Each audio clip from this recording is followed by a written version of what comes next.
It had been a little over 3 weeks since the neighbor's dog asked me to kill its owners.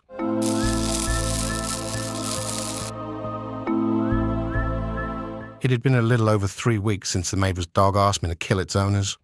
And of course I hadn't done it. What am I, a complete psychopath? But the bizarre request had stuck with me, gnawing at the edges of my thoughts. Why would a dog say something like that? And more importantly, how did I understand what it was saying? As I draw the blinds each night, it would be there, eyes fixed on me, just staring.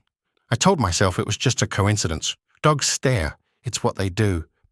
But this dog wasn't staring aimlessly. It seemed like it was waiting for an answer, waiting for me to do something. Then, in those quiet moments between sleep and wakefulness, the whispers began. You know what they've done. They deserve this. I tried to ignore it, but each night it got louder and more urgent. Unable to sleep, I peeked out the window. The dog was there, but it wasn't alone. Behind it, in the dim light, I saw them.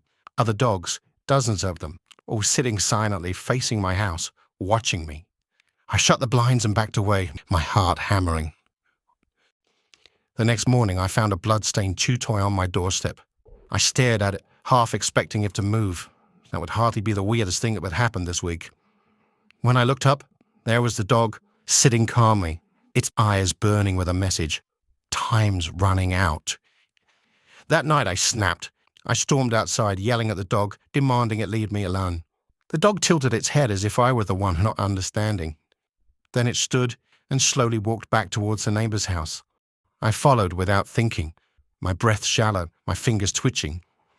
The dog stopped at the front door and looked back at me. In its eyes I saw something I hadn't seen before, something dark and knowing, something almost human.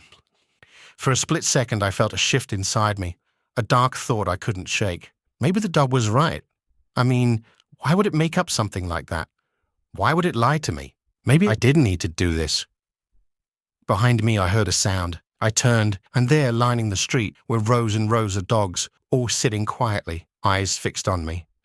The dog barked once, a low, deliberate sound that made my blood run cold. Then, from somewhere, a voice not quite my own whispered, "Good boy."